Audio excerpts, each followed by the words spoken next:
이제 말씀 나누겠습니다. 제가 한 2주 전인 것 같아요. 우리 설교에서 요셉의 이야기를 나누며 이 관계 속에서 상처받지 않는 법에 대해서 이야기를 나눴습니다. 상처받는 것은 당연한 것이다. 그러니까 그것 때문에 너무 연연하지 말아라.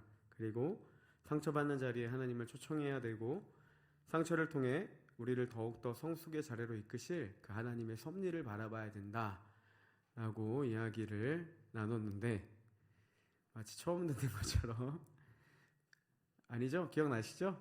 네. 오늘은 이 관계에 대한 두 번째 시간으로 이웃사랑에 대한 이야기를 좀 나누려고 합니다.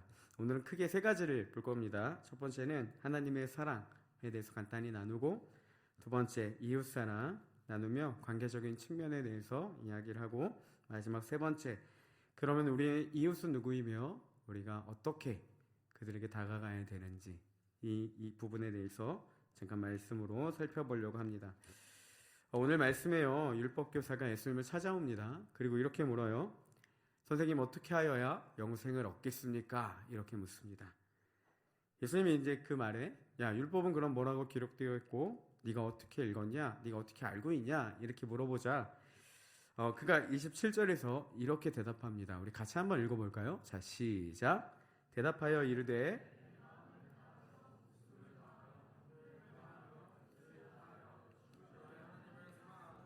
또한 내 이웃을 내 자신같이 사랑하라 하였나이다.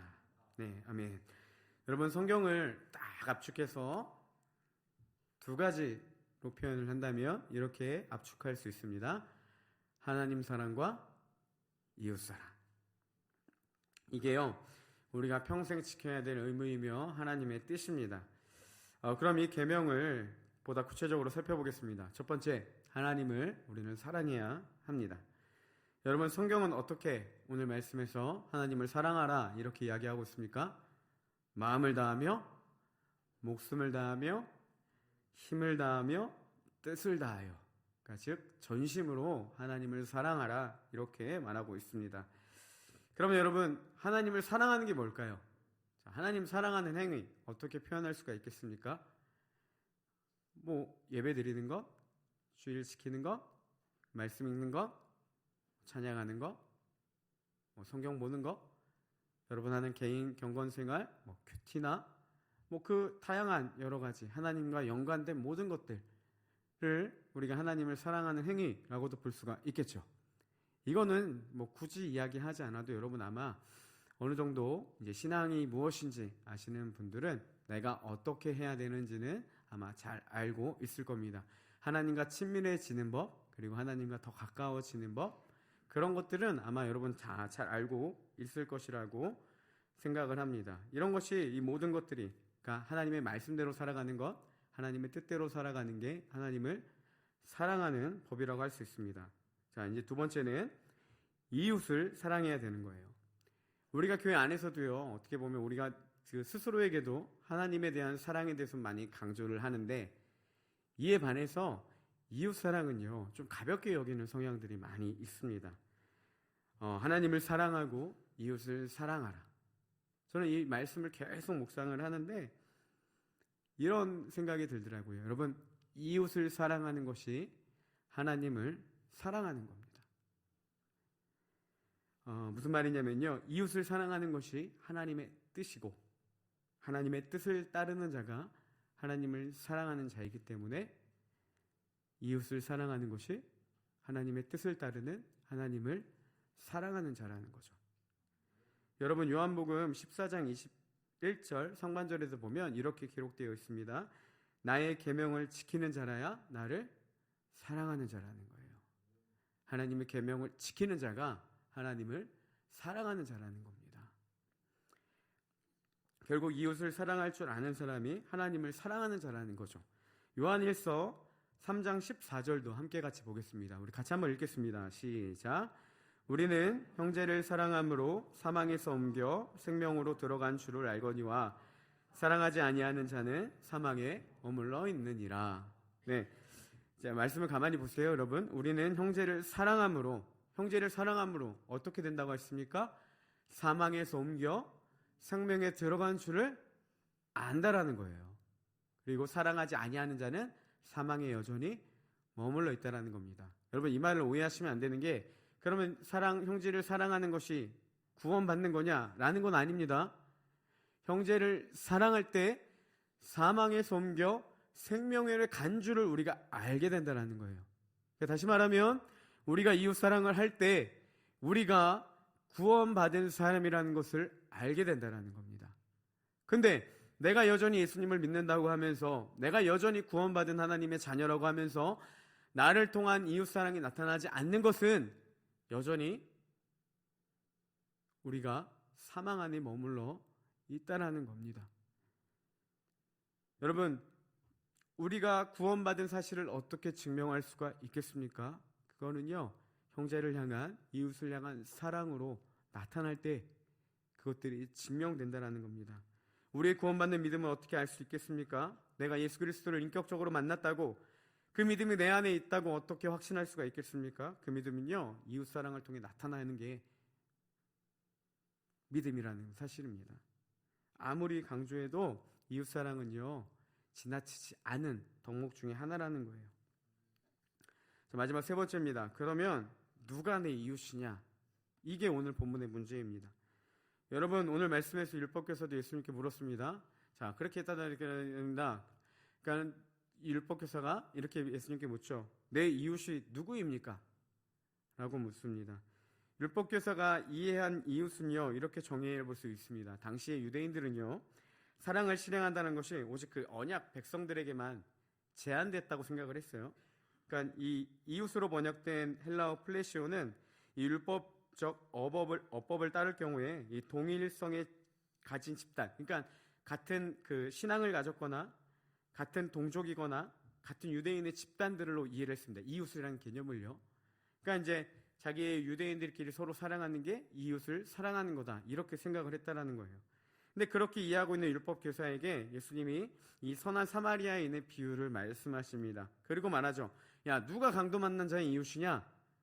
긍휼을 베푼 자입니다. 너도 그와 같이 하라는 거예요.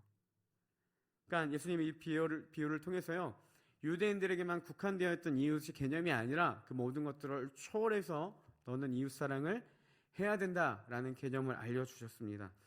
여러분, 우리도 똑같습니다. 모든 종족과 관계를 뛰어넘어 우리는 이웃 사랑을 실천해야 됩니다. 그래서 개인의 기도뿐만이 아니라요, 가정을 위해서도 기도하지만 더 나아가서 교회와 교회 지체들과 우리나라와 또 세계 모든 민족들, 열방을 위해서도 그리스도인들은 기도하게 되어 있습니다. 왜냐하면 그들도 우리가 사랑해야 될 존재이기 때문입니다. 세계 곳곳에서 교회와 예수님을 믿지 않는 자들, 어려움을 겪고 있는 나라들을 위해서도 그리스도인들은 기도해야 할 의무가 있습니다. 모든 이들을 사랑하는 것이 하나님의 뜻이기 때문입니다. 네, 여러분 잘 들으셔야 됩니다. 모든 사람을 사랑하라 라는 표현을요, 모든 사람과 친밀해라 라고 이해하시면 안 됩니다. 다시요, 모든 사람을 사랑하라 라는 말을 모든 사람과 친밀하라 라고 해석하시면 안 된다는 겁니다. 이렇게 해석하면요, 관계가 너무 힘들어요. 제가 이런 오해들을 하고 있을 때마다 자주 인용하는 말씀입니다. 아마 저랑 개인적으로 뭐 이렇게 만나서 이야기를 많이 들으셨던 말씀일 텐데, 여러분 로마서 12장 8절에 보면요, 이렇게 기록되어 있습니다. 같이 한번 읽어봅시다. 시작. 할 수 있거든 너희로서는 모든 사람과 더불어 화목하라. 현대인의 성경은 이렇게 번역했습니다. 가능한 최선을 다해 모든 사람과 사이좋게 지내십시오라고 합니다. 여러분, 이 말씀이 어떻게 다가오십니까? 막 은혜가 되나요? 막 도전이 됩니까? 저는 볼 때마다 부담이 됐습니다. 모든 사람과 더불어 화목하라, 친밀하라. 이게 됩니까? 저도 마음은 늘 화목하고 싶습니다. 다 친하고 싶고요, 다 잘 지내고 싶습니다. 내 모든 관계 가운데 다 잘했으면 좋겠어요. 불편한 관계를 원하는 사람은 아마 흔치 않을 겁니다. 거의 없을 겁니다. 다들 누구나 다 자기 관계 가운데 좋고 원만한 관계를 누리기를 원할 겁니다. 그리고 사람들 대부분은 뭐 인싸가 되고 싶어 하겠죠. 그래서 막 책도 있더라고요. 인싸가 되는 법 해갖고 막 책도 많이 요즘에 나오고 그러던데, 다들 인싸가 되고 싶고 매력적인 사람이 되고 싶죠. 근데 항상 그리고 모두가 그렇게 되는 건 아니라는 거죠. 여러분 살다 보면요 정말 다양한 사람들을 많이 만나게 됩니다. 아마 이 안에도요 너무나도 나와 다른 그리고 다양한 사람들이 같이 한 공동체를 이루고 있습니다. 때로는 나와 성향이 잘 맞아서 너무나도 잘 맞는 비슷한 사람이 있어서 금방 친해지는 사람도 있지만, 때로는 너무나도 다른 상황이 있어서 잘 맞지 않는 사람들도 있습니다. 근데 아무리 맞추려고 노력해도요 이게 친해지기 쉽지 않은 사람들이 반드시 있어요. 종종 이유 없이 나를 미워하는 사람도 있고요, 또 시기하는 사람들도 있습니다. 여러분, 이유 없이 나를 미워하는 사람에게 내가 어떻게 친해질 수가 있고 어떻게 그 사람과 친밀해질 수가 있겠습니까? 근데 그게 안 되니까 더 힘들어하는 게 그리스도인의 어떻게 보면 한편의 모습이 아니겠습니까? 여러분, 모든 사람과 친밀함을 누려야 된다는 건요 잘못된 생각이라는 거예요. 그런 일은 천국에서나 가능한 일입니다. 절대로 이 땅에서는 있을 수 없어요. 그건 예수님도 못하신 일입니다. 여러분, 로마서 12장 8절에요 모든 사람과 더불어 화목하라 라는 말 앞에는요 한 가지 수식어가 붙습니다. 뭐냐면 할 수 있거든. 모든 사람과 더불어 화목하라. 어떻게 해요? 할 수 있거든. 현대인 성경은 가능한 최선을 다해 이렇게도 번역을 했습니다. 이 할 수 있거든에 해당하는 헬라어 에이 디나토는요 문자적으로 보면 만일 당신이 할 수 있다면, if you can do, 그러니까 당신이 만약에 그렇게 할 수 있다면 더불어 화목하라는 겁니다. 그러니까 여러분, 이 말 안에는 어떤 존재가 있습니까? 모든 사람과 화목할 수는 없다라는 거예요. 할 수 있거든. 너희가 할 수 있는 만큼 모든 사람과 더불어 화목하라. 이게 하나님의 말씀입니다. 여러분, 지금까지 어려운 관계로 힘들어하면서도 나도 미운 사람에게 어떻게든 이 죄책감을 풀려고 다가갔다가 더 큰 상처를 받으시는 분들, 관계 개선을 위해 힘썼지만 마음대로 되지 않는 일에 스스로 자책감을 느끼고 죄책감을 느끼고 괴로워하셨던 분들, 이제는 그 안에서 어느 정도 자유하셔도 된다는 겁니다. 여러분, 할 수 있는 만큼 관계를 유지하는 것, 그리고 할 수 있는 선 안에서 화목을 유지하는 것, 이것이 모든 사람과 화목을 누릴 수 있는 비결이라는 사실입니다. 다시 본문으로 돌아와서요, 예수님은 말씀을 통해 우리가 사랑해야 될 사람, 그 이웃이 누구인지를 이야기를 해주고 있습니다. 오늘 말씀에 우리의 이웃이 누구이냐, 예수님은 이 선한 사마리아인의 번역을 통해서 강도 만난 자가 바로 그 이웃이다, 이렇게 이야기를 해주고 있습니다. 그러면 이 강도 만난 자의 특징을 한번 살펴보겠습니다. 오늘 말씀 30절인데요. 네, 같이 한번 읽어보겠습니다. 자, 읽겠습니다. 시작. 예수께서 대답하여 이르시되 어떤 사람이 예루살렘에서 여리고로 내려가다가 강도를 만나매 강도들이 그 옷을 벗기고 때려 거의 죽은 것을 버리고 갔더라.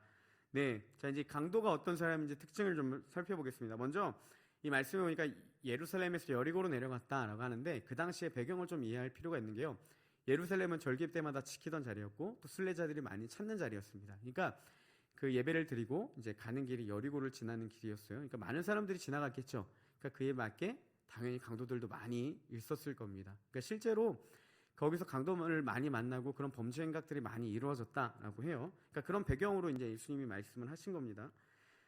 30절에 보니까 이 강도 만난 사람이 얼마나 나쁜 강도를 만났는지요, 너무나도 많이 맞았습니다. 어느 정도까지 맞았냐? 죽게 될 지경에 이를 정도로 많이 맞았어요.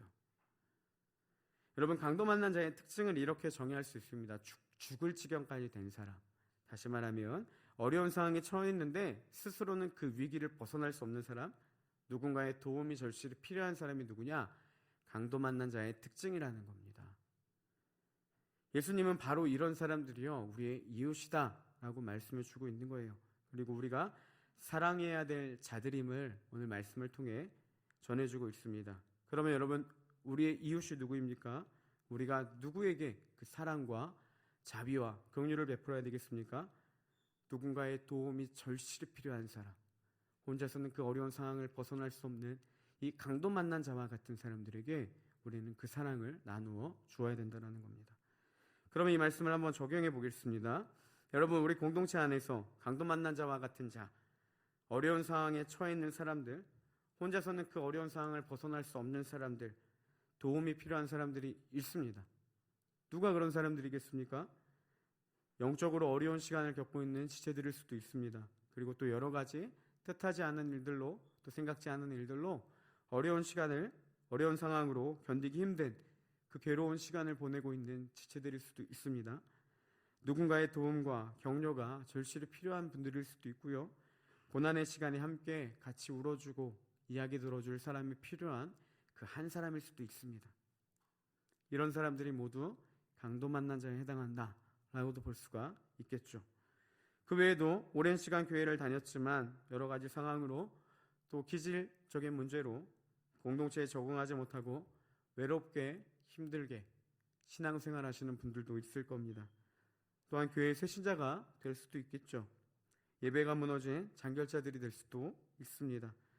겉으로 보기에 티가 안 날 수 있지만 청년부 안에 오랜 시간을 겪고 있으면서도 아직까지도 이 안에 서먹서먹하고 적응하지 못하는 누군가가 곁에 있어줄 간 사람이 필요한 사람이 있을 수도 있습니다. 그러면 사랑하는 우리 청년부 여러분, 누가 우리의 이웃이 되겠습니까? 바로 이렇게 도움이 필요한 자들, 혼자서는 그 상황을 이겨낼 수 없는 자들, 그들이 우리의 이웃이라는 사실입니다. 오늘 말씀에 보면요, 크게 두 분리의 사람들이 강도 만난 자를 마주하게 됩니다. 먼저 한 분리의 사람들은 레위인과 제사장들이고, 또 한 분리의 사람들은 이 선한 사마리아인입니다. 잘 아시는. 먼저 레위인과 제사장은요, 강도 만난 사람을 지나가다 봤습니다. 그리고 어떻게 했죠? 그냥 지나쳐 갔어요. 레위인은요, 제사를 담당하는 사람이었고, 제사장은 역시 제사를 드리는 그 레위인의 중에 한 분리의 사람이었습니다. 여러분, 이스라엘이 아시겠지만 죄를 지었을 때마다 그 죄의 문제를 가지고 하나님께 직접 나아갈 수 없었습니다. 반드시 거쳐야 될 사람이 누굽니까? 제사장이었죠. 제사장에게 가져오면 제물을 대신 안수하고, 그러니까 죄가 전가되어서 이 제물을 가지고 이 사람의 죄 때문에 제사장이 하나님께 나아가는 겁니다. 그러니까 여러분, 이렇게도 번역할 볼 수 있어요. 제사장은 어떤 사람이냐? 이스라엘의 죄를 짓는 연약함을 대신해서 하나님께 나아가는 사람이 제사장입니다. 그러니까요, 제가 만약에 여러분들의 제사장이라면 이렇게 볼 수 있겠죠. 우리 성찬이 형제가 죄를 지었을 때 내가 그걸 가지고 하나님께 중보자로 나가는 거예요. 근데 내가 미우면 그냥 하나님 마음대로 하세요 이렇게 할 수도 있겠지만, 내가 정말 성찬이 형제를 사랑하는 마음으로 그 죄가 마치 내 것처럼 여기고 가지고 가서 하나님께 간절하게 기도하는 것, 이게 제사장의 역할이 아니겠습니까? 여러분, 제사장은요, 이스라엘을 대신해서 그들의 아픔을 가지고 하나님께 나아가는 사람이었습니다. 근데 이런 사람이 강도 만난 자를 만났습니다. 그럼 어떻게 해야 돼요? 도와줘야 되죠. 근데 그들은 어떻게 했습니까? 피하여 지나갔다라는 겁니다. 이스라엘의 영적인 괴로움과 연약함과 그들의 아픔을 가지고 하나님께 나아가야 될 그들이 보고 피하여 지나갔다라는 겁니다. 여러분, 앞에서 계속 강조한 이야기입니다. 하나님을 사랑하면서도요, 하나님을 사랑한다고 하면서도, 믿음이 있다고 하면서도 이웃을 사랑하지 않는 사람은요, 극단적인 이야기일지 모르겠지만 하나님을 사랑하는 사람이 아닙니다. 하나님을 사랑하는 사람은 이웃 사랑이 당연하게 나타나게 되었습니다. 마치 세상의 이치처럼 지극히 자연스러운 겁니다. 나름 신앙이 있다고 자부하지만 나름대로 내가 하나님을 사랑한다라고 하고 교회에서 어느 정도 봉사활동도 한다고 생각을 하겠지만, 이런 이웃을 사랑하는 행위가 없다면요, 그 신앙은 심각한 문제가 있다는 겁니다. 티미주라는 분은, 예배 인도자가 이렇게 얘기를 했습니다. 우리끼리 모인 예배에서 은혜의 감격이 있고 놀라운 예배가 있는데 이것이 세상 가운데 나아가서 아무런 영향도 주지 못한다면 우리 예배는 심각한 문제가 있다고 얘기했습니다. 오늘 율법교사를 향한 주님의 말씀도 동일합니다. 그는 자신이 옳게 보이기 위해, 자기의 믿음을 자랑하기 위해 하나님께 물었습니다. 누가 내 이웃입니까? 내가 다 하고 있습니다. 이 전제가 있지 않았겠어요? 근데 예수님이 그에게 뭐라고 말합니까? 실제는 네가 그게 아니라는 거예요. 네 신앙에 문제가 있다라는 겁니다. 그걸 나타냈던 말씀이 무엇입니까? 이 선한 사마리아인의 비유를 통해서 네가 실제로는 그렇게 하지 못하고 있다는 것을 여지없이 보여준 말씀이라는 겁니다. 여러분, 세상 사람들은 다 지나쳐도요, 그리스도인은 지나치면 안 됐습니다. 사람들은 다 지나쳐도요, 레위인과 제사장은 지나치면 안 됐어요. 세상이 교회를 욕하는 이유가 뭐겠습니까? 여러분, 우리가 잘못해서 욕먹기도 하지만 똑같아서 욕먹습니다. 제가 어제 유튜브 쇼츠를 보는데 이런 것들을 너무 잘 설명해주는 한 말씀을 들었는데요. 한 목사님이 이렇게 설교하셨습니다. 여러분, 목사들을 보면 기대치가 있으시죠? 목사님은 그래야지. 네, 옛날 어른들 말대로 목사는 똥도 안 싸는 줄 알았답니다. 여러분, 목사는 이래야 돼. 우리 목사님은 달라야 돼. 이런 기대치가 있지 않겠습니까? 그죠? 근데 세상 사람들이요, 우리 그리스도인들을 그런 기대치를 가지고 본다라는 거예요. 그리스도인은 이래야지. 여러분들이 목회자들을 통해 기대하는 기대치만큼 세상 사람들이 우리를 향해 기대치를 가지고 보고 있다는 겁니다. 그 기대치에 못 미칠 때 욕을 먹게 되는 거예요. 목회자가 심각한 문제를 통해서도 욕 먹기도 하지만 여러분, 대부분 목사님을 욕하는 이유, 당신들이 나를 욕하는 이유가 뭐겠습니까? 여러분이 생각하는 기준 미달이지 도덕적이나 율법적인 문제가 아니라는 거예요. 세상도 똑같지 않겠습니까? 왜 너희들은 우리랑 똑같냐는 겁니다. 기대치가 다르다는 거예요. 그래서 말씀하셨죠. 너희는 세상의 소금이다. 너희는 세상의 부패를 막는 자들이야. 근데 맛을 잃으면 밖에 버려져서 사람들에게 밟힐 용도 외에는 쓸데가 없다는 겁니다. 하나님은 우리를 그렇게 존귀하게 만드셨는데 그리스도인이 똑같이 보고 지나친다면, 똑같이 행동한다면 그거는 문제가 있다라는 겁니다. 여러분, 어떤 사람이 경건한 사람이겠습니까? 야고보 사도가요, 경건에 대해서 이렇게 정의했습니다. 야고보서 1장 27절인데요. 우리 한번 같이 읽어보겠습니다. 자, 시작. 하나님 아버지 앞에서 정결하고 더러움이 없는 경건은 곧 고아와 과부를 그 환난 중에 돌보고 또 자기를 지켜 새 속에 물들지 아니하는 그것이니라. 여러분, 경건이 무엇입니까? 두 가지를 이야기하고 있습니다. 첫째는 자기를 지켜 새 속에 물들지 않는 것.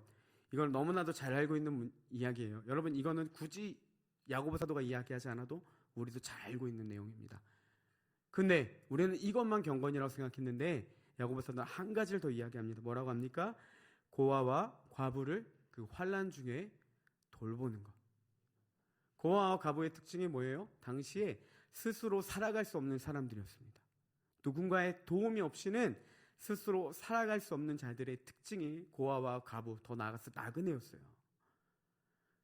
이들을 돌보는 게 하나님 앞에 정결한 경건이라는 겁니다.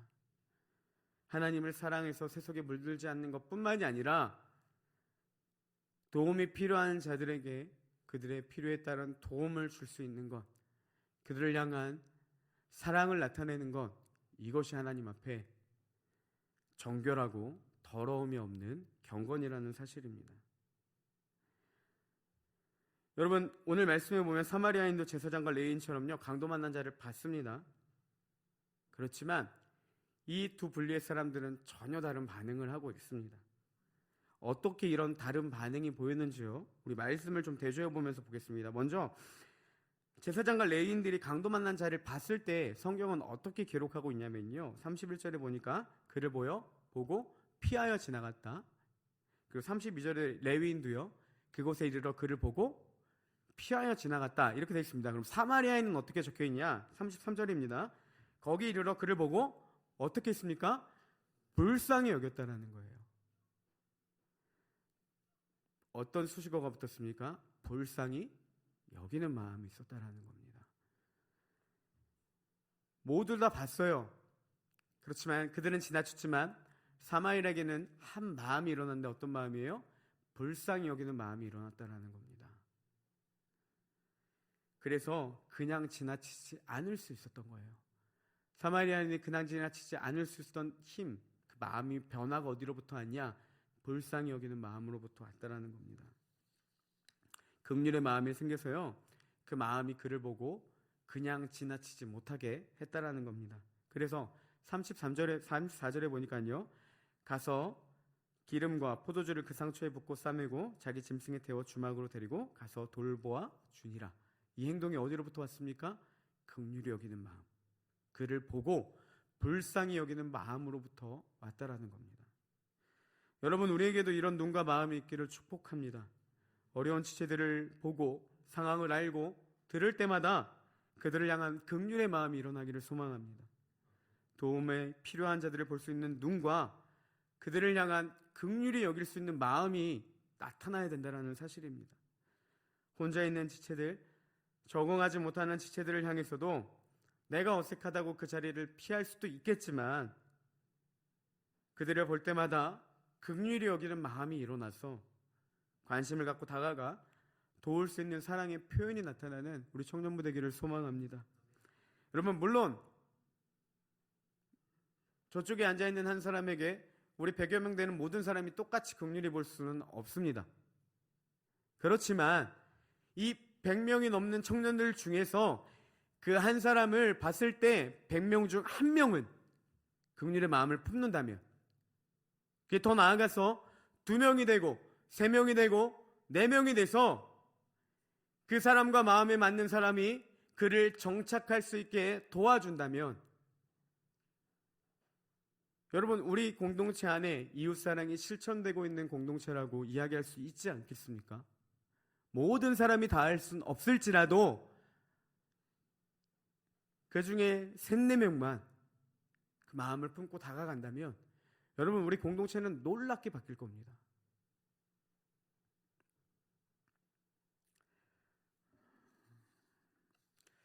또한 이뿐만이 아니라 여러분, 우리는 서로를 향한 긍휼의 마음이 있어야 합니다. 특별히 우리 청년들 목회자를 볼 때마다 긍휼의 마음이 나타나야 됩니다. 사역자가 모든 사역에 다 참여할 수 없습니다. 그리고 모든 일을 다 감당할 수도 없습니다. 이거는 지난 5개월을 통해 유 목사님과 제가 충분히 보여줬다고 생각을 합니다. 아닌가요? 여러분, 우리랑 같이 해봐서 알겠지만 욕할 거 많습니다. 부족한 거 많습니다. 또 미스나는 거 많습니다. 충원 형제가 저를 얼마나 욕하는지 매번 욕을 무진장 먹으면서 사역을 하고 있습니다. 여러분, 그때마다 긍휼히 여기는 마음이 일어나야 됩니다. 목사님, 이런 부분 안 되는 것 같은데 제가 좀 도와줄까요? 도와드릴까요? 이런 긍휼의 마음이 일어나는 공동체가 될 때 우리는 더욱더 건강한 공동체가 된다는 겁니다. 더 나아가서 우리 교회에 봉사하는 모든 지체들, 그로이스와 예지원, 방송팀, 임원, 행정팀 등 우리 함께 리더로서 그리고 교회의 여러 부분들을 감당하는 그들을 보면서도 긍휼의 마음이 일어나야 됩니다. 여러분, 그들을 보고 같이 도와줄 수 있는 긍휼의 마음이 일어나서 함께 같이 나아가는 공동체. 그럴 때 수고하고 힘들어하는 지체들을 볼 때 그 일들을 덜어줄 수 있는 긍휼의 마음을 가진 자들이 일어날 때 여러분, 우리 청년부는 놀랍게 부흥될 것을 믿습니다. 그래서 비로소 이런 공동체가 될 때 우리 안에 실질적인 이웃사랑이 일어나는 공동체가 되는 것입니다. 이제 말씀을 정리하겠습니다. 사랑하는 우리 청년부 여러분, 진짜 하나님을 사랑하십니까? 하나님을 사랑하는 사람은요, 이웃을 사랑하는 사람이고, 누가 우리의 이웃이 되겠습니까? 나의 도움이 필요로 하는 그 사람에게 다가갈 수 있는 사람, 긍휼히 여길 수 있는 사람, 그 사람에게 사랑을 나타낼 수 있는 사람이 이웃을 사랑하는 사람이고 하나님을 사랑하는 사람이라는 사실입니다. 그 모든 사랑을 나타내는 힘이 바로 이 긍휼히 여기는 마음, 그들을 향한 그 동정의 마음들이 일어날 때 가능하다는 사실입니다. 어려운 지체들을 향한 그 마음이 일어나기를 축복합니다. 도움이 필요한 자들을 향해 볼 수 있는 눈과 마음이 열려서 함께 같이 협력하며 나아가는 우리 귀한 청년부 되기를 주님의 이름으로 축복합니다. 이 시간 함께 찬양하고 기도할 텐데요. 우리 찬양팀 앞에 나와주시고 오늘 말씀을 잘 정리해주는 그런 찬양이 아닐까 싶습니다. 여러분 가사를 보면요 이렇게 되어 있습니다. 우리의 섬김이 더 낮은 곳으로, 우리의 고백이 더 낮은 곳으로. 그럼 우리의 섬김과 고백이 낮은 곳이 어디로부터 갑니까? 쓰러져 있는 그들을 향해 나아가는 겁니다. 어떻게요? 당신이 그랬듯, 예수님이 그러셨듯 더 낮은 곳으로. 예수님이 우리를 섬겨주셨던 것처럼 낮은 이 자리 가운데 오셔서 극악무도한 죄인의 취급을 받으시고 살인자 취급을 받으시며 십자가에서 그 수치와 고통을 지시기까지 우리를 섬겨주셨던 그 낮아짐처럼 쓰러져 있는 그들을 향해 당신이 우리에게 하셨던 것처럼 더 낮은 곳으로. 그리고 그 주님이 이제 우리에게 초청합니다. 낮은 곳으로 우리를 초대하네. 왜 부르십니까? 함께 하자고 말씀하시네. 주님이 그 길을 이제 함께 같이 걸어가기를 원하신다는 사실입니다. 강도 만난 자를 향해서, 도움이 필요한 자들을 향해서 함께 그 길을 걸어가기를 원하신다는 거예요. 그래서 결단하며 고백합니다. 우리도 예수 그 길을 따라 함께 가기를 원하네. 여러분, 주님의 사랑이 아는 자들만이 하는 고백 아니겠습니까? 예수님이 우리에게 어떻게 하셨는지 아는 자들만 그 길을 걸어갈 수 있는 것이고, 그 길을 알 수 있는 것이고, 그 길을 이해할 수 있는 것입니다. 그런 자들이 하는 고백입니다. 우리도 예수 그 길을 따라 함께 가기를 원하네. 그리고 또 이렇게 고백합니다. 주님이 우리와 함께 하시네. 십자가 피 흘린 예수의 손으로